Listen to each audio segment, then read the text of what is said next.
వైకాపా ఆధ్వర్యంలో ఉగాది పండుగ నిర్వహణపై మాజీ మంత్రి రోజా చేసిన వ్యాఖ్యలు రాజకీయంగా దుమారం రేపుతున్నాయి.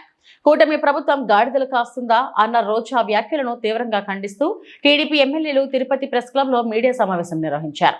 తిరుపతిలో జరిగిన ఈ మీడియా సమావేశంలో ఎమ్మెల్యేలు పులవర్తి నాని, పూతలపట్టు మురళి, నగరి బాను, అనుపాక లక్ష్మీ సుగుణమ్మ, నరసింహ యాదవ్ తదితరులు పాల్గొన్నారు.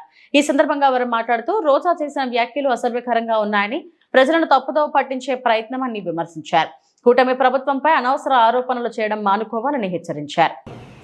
ఎక్కడన్నా కూడా ప్రజా సమస్యల మీద పోరాడతారు, ప్రజల కోసం పోరాడతారు, కానీ వీళ్ళంతా కూడా సబ్జెక్ట్ లేదు. ఈ కూటమి పాలన ప్రమాణంగా ఉంది, ఎక్కడ పోయినా కూడా వాళ్ళకి జనాదరణ ఉంది. దానికని చెప్పేసి డైవర్షన్ టాక్టిక్స్ వాడే చేద్దాం, ఉన్నది లేనట్టుగా గ్లోబల్ ప్రచారం చేద్దాం, లేని సమస్యలు సృష్టిద్దాం. మనం చూసాం తిరుమలలో బీరు బాటిల్ తీసుకెళ్ళేసి మన దాన్నే వీడియోలు తీసి మొత్తం కూడా అపచారం చేసినట్టు వాళ్ళే బీరు బాటిల్ పెడతారు, సీసాలు పెడతారు, వాళ్ళు మళ్ళీ పోయేసి దాన్ని తీసి మొత్తం అపచారం జరిగినట్టు ప్రచారం చేస్తారు. అంటే వాళ్ళు ఎక్కడికన్నా దిగజారడానికి తగ్గదని చెప్పేసి ఇదొక ఉదాహరణ. ఇంకా చెప్పాలంటే క్రిస్టియానిటీకి అవమానం చేస్తున్నాడు జగన్మోహన్ రెడ్డి. భారతదేశ చట్టంలో కానీ రాజ్యాంగంలో కానీ క్రిస్టియన్స్కి ఎక్కువ తక్కువ అని చెప్పలే, వాళ్ళకి సమాన హక్కులు ఉన్నాయి. క్రిస్టియన్ అని తెలిసి ఆంధ్రప్రదేశ్ ప్రజానీకాన్ని ఓటేసి ముఖ్యమంత్రిని చేశారు. అయినా కూడా ఇవాళ ఆయన క్రిస్టియన్ కాదు, నేను హిందువుని అని చెప్పుకుంటున్నాడు. అంటే ఇంటి మీద సిరవేసుకుంటావు, సమాజం మీద సిరవేసుకుంటావు, చేసేవన్నీ అపచారాలు. అంటే ప్రజలు గుడ్డోళ్ళు ఏమి చూడరు, నేనేం చేసినా చెల్లుబాటు అవుతుంది, ఏ అబద్ధాలు చెప్పినా 10 సార్లు గట్టిగా చెప్తే అదే నిజాలు అవుతాయి అని చెప్పే ధోరణి అవలంబిస్తున్నారు. నిజంగా చెప్పాలంటే ఇవాళ మన భారతదేశంలో క్రిస్టియానిటీ పాటిస్తున్న అందరినీ కూడా అవమానిస్తున్నాడు. ఇలాంటి వాళ్ళు ఆ మతానికి గ్రహపాలి విరాజేయుడు. ఇవాళ అన్ని మతాలు సమానం. మన రాజ్యాంగం ప్రకారం ప్రతి ఒక్క భారతీయుడికి వాళ్ళ ఇష్టం వచ్చిన మతం ఆచరించుకునే హక్కు ఉంది. అంటే ఉగాది వస్తే గుడికి వెళ్ళాలి. మీరు చేసింది సినిమా సెట్టింగ్ చేసుకున్నారు. సినిమా సెట్టింగ్ చేసుకొని ఇవాళ అయ్యో చెప్తున్నాడు ఒక 3 ప్రదక్షిణాలు చేయండి, దాన్ని కూడా నిరాకరించారు. క్రిస్టియానిటీ ఆచరించడం తప్పు కాదు. ఇప్పుడు నువ్వు తిరుమలకి వెళ్తావు, డిక్లరేషన్ సైన్ చేయడానికి ఏం పాప నీకు? నీకు మన ఆంధ్రప్రదేశ్ చట్టంలో ఎక్కడ కూడా ముఖ్యమంత్రి పోవాలి తిరుమల కానీ ఎక్కడ రాయలే. నువ్వు పోకపోయినా పనులు జరుగుతాయి. అంటే మొత్తం కూడా మసి పూసి మారేడుకాయ చేద్దాం, ప్రజల్ని తప్పుదోవ పట్టిద్దాం అనే ఒక ధోరణి చెప్తే ఇంకేమీ లేక. నాకు తెలిసినంత వరకు నేను చాలా రోజు గమనిస్తాను రోజాని. ఆమెకేం ఇష్టం లేకపోతే మనం తిట్టించడానికి ప్రయత్నం చేస్తూ ఉంటుంది. జగన్మోహన్ రెడ్డిని తిట్టించడానికే ఈ ప్రయత్నాలు చేస్తుందని నేను అనుకుంటున్నాను. నిజంగా చెప్పండి, ఆ పక్కన పెద్ద మనిషి అంటూ తిరుగుతున్నాడు కరుణాకర్ రెడ్డి. ఏం గాయకులు చేస్తున్నాడా లేదా బుద్ధుందా లేదా అంటే మాట్లాడుతుంటే ఏం చేస్తున్నాడు? అసలు ఆయన ఏదో సంస్కారం గురించి నీతుల గురించి నియమం గురించి మాట్లాడతాడు, పెద్దరికం చేస్తుంటాడు. ఇదే పెద్దరికం, ఇదే పెద్దరికం. చేసేవన్నీ కూడా పనికిరాని పనులు, గాచారాలు, పలికేది మటుకు నీతి పనులు. ప్రతి ఒక్క దాంట్లో స్కామ్. రోడ్లు వేసి అంటాడు, రోడ్ల పక్కన ఎన్ని భూములు లావాదేవీలు జరిగినాయి. దీన్ని రోడ్లు వేసిన ప్రతి చోట భూములు మారుతున్నాయి చేతులు. రోడ్లు వేసే ముందు వేల కోట్ల స్కామ్లు. ఇవాళ అవన్నీ చూసే ప్రజలు అన్నారు ఇలాంటి వాళ్ళు పెట్టుకుంటే మనం రోడ్డును పడతామని చెప్పేసి ఉద్దేశంతోనే ఇవాళ వాళ్ళ యావత్ పార్టీని అంతా కూడా చేతులు తెచ్చుకోలేదు. ఇవాళ 124 సీట్లతో కూటమి ప్రభుత్వాన్ని అధికారంలో పెట్టారు. ఇప్పటికైనా కూడా మీరు మీ పద్ధతులు మార్చుకోకపోతే రానున్న రోజుల్లో ప్రజలు గమనిస్తున్నారు. మీరు చేస్తున్న అగచారులు కానీ అపచారాలు కానీ, హిందూ మతంతో ఆడుకుంటుంది కానీ ఏ ఒక్క హిందూ కూడా తమను రక్షించడు. ఇంకా చెప్పాలంటే క్రైస్తవులు కూడా రక్షించరు. కూటమి తెలుగుదేశం పార్టీ కూటమి అధికారం వచ్చినాక అన్ని మతాలను సమానంగా చూస్తున్నాం. ఇప్పుడు మౌజీలకు కానీ ఇమాములకు కానీ మనం గీతాలు ఇస్తున్నాం, దగ్గర టీచర్గా మసీదులు కట్టాలని డబ్బులు ఇస్తున్నాం, చర్చిలు కట్టాలని డబ్బులు ఇస్తున్నాం. దాన్ని మీరేం చేస్తారు? ఇవాళ అన్ని ఆస్తులు కూడా అన్యాక్రాంతం చేశారు. మీరు క్రిస్టియన్ అంటున్నారు, ఎన్నో చర్చిలకు సంబంధించిన ఆస్తులు కూడా మీరు 5 సంవత్సరాల్లో అన్యాక్రాంతం చేశారు. వక్తు భూములు అన్యాక్రాంతం చేశారు, ఎండోమెంట్ భూములు అన్యాక్రాంతం చేశారు. ఏ ఒక్క మతం కూడా మీరు రుజువుగా ఎంతసేపు కూడా నాకేంటి లాభం, నేను ఎంత దోచుకోగలను, ఎంత తినగలను, ఎంత దాచుకోగలను, ఎక్కడ పోగలను అని చెప్పి యాస్ తప్పితే ఇవాళ ఏ ఒక్క రోజు కూడా ప్రజల కోసం పోరాడిన దాఖలాలు లేవు. 5 సంవత్సరాల్లో ఒక్కరోజు ప్రజల పక్షాన ఏ డిసిషన్ తీసుకోవాలా, ప్రతి ఒక్క చేసే పని వెనకాల ఒక కుట్ర కోణం దాగి ఉంది. ఇప్పటికన్నా ఇక ఢిల్లీ పోయేసి మండపం గురించి మాట్లాడేది. 2023లో సర్వే చేస్తున్నప్పుడు, ఆమె మంత్రిగా ఉన్నప్పుడు సర్వే చేస్తున్నప్పుడు గాడిదలు కాస్తున్నాం. ఆమె ఇంటి ముందు పోతున్న సర్వే చేస్తున్న ఆ రోజు ఎక్కడ నిద్రపోతా ఉంది? ఎవరు నిద్రపోతా ఉంది? ఇవాళ వచ్చేసి ఎంతో పెద్ద దాన్ని సేవ్ చేస్తున్నట్టు ఇవాళ నువ్వు చేసిన తప్పు వల్ల జరుగుతూ ఉందని ఆ రోజు కానీ చెప్పుంటే, ఆ రోజు కానీ ఆ సర్వే చేస్తున్నప్పుడు ఇక్కడ మండపం ఉంది అని చెప్పాలి. అన్నీ అయిపోయినాక, టెండర్లు అయిపోయినాక ఇవాళ అన్నీ వచ్చి అంగి మాటలు మాట్లాడితేట నిజంగా ఆశ్చర్యం వేస్తుంది. వీళ్ళ పరిచయాలు, సంబంధాలు చూస్తుంటే తిరుమలకి వెళ్తుంది, ఎట్లా వెళ్తుందో తెలియదు. మేమే వెళ్ళాము కొన్నిసార్లు, అందరిని తీసుకెళ్తుంది. అదొక వ్యాపారం. ఆ సంబంధాలు ఎంత అంత లోతుగానే అర్థం చేసుకుందాం. బట్టి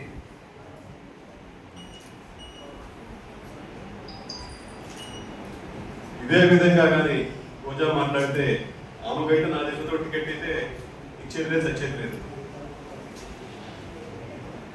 కానీ పద్ధతులు మార్చుకోకపోతే జనాలు కూడా ఇప్పటికే ఎక్కడ పోయినా కూడా నగిరంటే అబ్బాబ్బా ఆమె అంటారు. భాష అనేది నీ ఒక్కదానికే కాదు, అందరికీ వస్తుంది. ఏమో గౌరవం ఇచ్చి పుచ్చుకోవాలనుకుంటాం. ఇంతకుముందే అన్నారు వచ్చే ముందర వెంట మీద రాయేస్తున్నావు బాగుంది. నిన్ను దేంతో పోల్చి అర్థం చేసుకో. ఇక్కడే ప్రశ్నలతోనే ఇందాకే అన్నారు వెంట మీద రాయకపోతున్నావు బాగుంది. దాన్ని బట్టి అర్థం చేసుకో నీ పరిస్థితి ఏంటో, నీ గురించి జనాలు ఏమనుకుంటున్నారని. మీరు 5 సంవత్సరాలు పరిపాలించి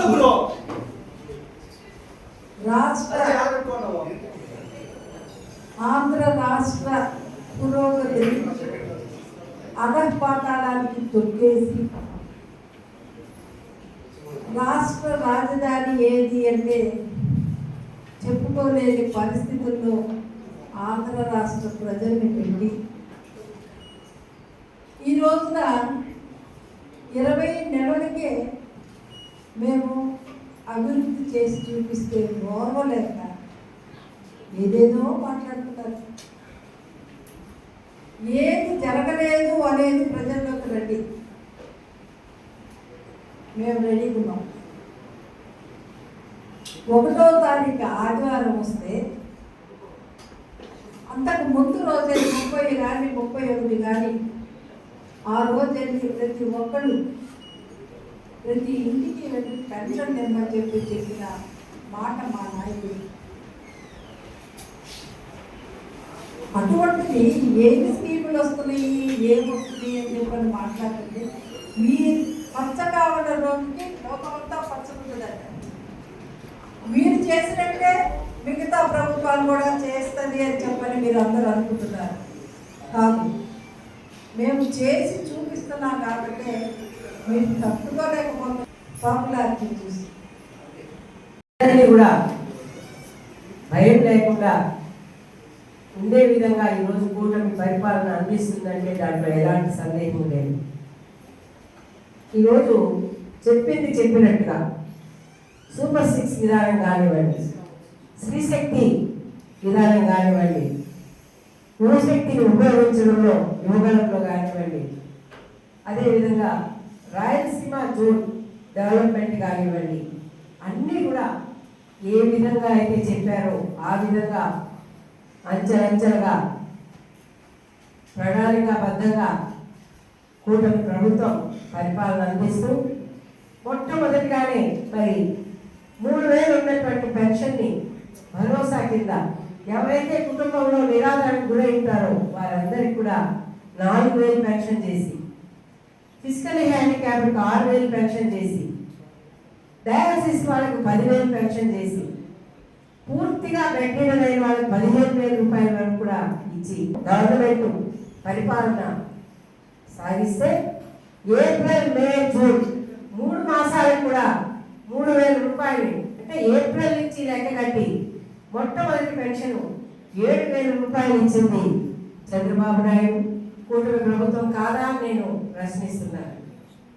అదేవిధంగా మరి డిఎస్సి ఇప్పటికే 16,000 ఉద్యోగాలు ఇవ్వడం జరిగింది.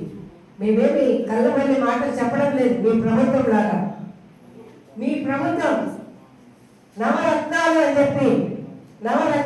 చెప్పి మరి డూప్లికేట్ రత్నాలు ఇచ్చింది వాస్తవం కాదా?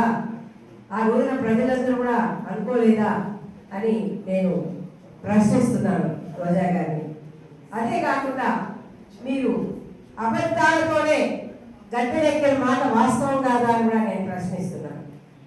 పింక్ డైమండ్ మొదలుకొని నారావారి రక్త చరిత్ర, ఈ విధంగా అభివృద్ధి కార్యక్రమాల పరంపర కొనసాగుతూ ఉంటే కృష్ణా జలాలను తెచ్చి ఇవ్వడం కానీ, అదేవిధంగా ఈరోజు వాళ్ళ మంత్రి ఒక అతను నెల్లూరు మంత్రిగా ఉన్న ఒక అతను నీటిపారుదల శాఖ మంత్రి సవాల్ చేసినాడు అసెంబ్లీలో.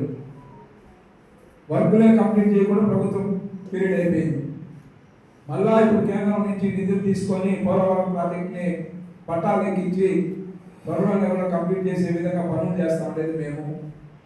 ప్రతి నిత్యం కూడా ప్రజా సంక్షేమం కోసం, ప్రజల కోసం అధికారం ఉన్నా ప్రతిపక్షంలో ఉన్నా ప్రతి నిత్యం ప్రజా సంక్షేమం కోసం, ప్రజల కోసం పాటుపడిన ఏకైక పార్టీ తెలుగుదేశం పార్టీ, ఏకైక నాయకుడు శ్రీ నారా చంద్రబాబు నాయుడు గారు. అదేవిధంగా నారా లోకేష్ గారు ఇచ్చిన అనేక, ఏ విధంగా మీరు మీ పరిపాలనలో పాదయాత్ర చేయాలంటే కూడా ఎలాంటి ఇబ్బందులు యువగల పాదయాత్ర కల్పించారో ఒక్కసారి మననం చేసుకోమని శ్రీమతి రోజా గారికి చెప్తామని సందర్భంగా. అడుగడుగున ఏ విధంగా అడ్డుకున్నారు, మైక్ లాక్కున్నారు, స్టూల్ వేసుకొని నిలబడి మాట్లాడాలంటే అవ్వలేదు. అక్రమ కేసులు పెట్టేదానికి ప్రయత్నించారు. ఇంత దారుణంగా ఎప్పుడూ చిన్న మచ్చలేని నాయకుడు శ్రీ నారా చంద్రబాబు నాయుడు గారి పైన అరెస్టు చేసేటప్పుడు కూడా ఏ దీనిపైన అరెస్ట్ చేస్తా ఉన్నారో చెప్పలేని దుస్థితి ఆ రోజు మనం చూసాం. అర్ధరాత్రిపై ఆయన అక్రమంగా అరెస్ట్ చేయడం. మీరు నీతుల గురించి ఈరోజు మాట్లాడుతున్నారు కాబట్టి ఇకనైనా శ్రీమతి రోజా గారు ఇలాంటి ప్రకటనలు మానుకోవాలని హెచ్చరిస్తాము. ఉగాది పండుగ రోజున ముఖ్యమంత్రి గారి మీద, ఉప ముఖ్యమంత్రి గారి మీద ఆమె చేసిన వ్యాఖ్యలు, ఆమె వాడినటువంటి పదాలు సంస్కారహీనంగా ఉన్నాయి. రాష్ట్రానికి మంత్రిగా పనిచేసిన మహిళ మాట్లాడాల్సినటువంటి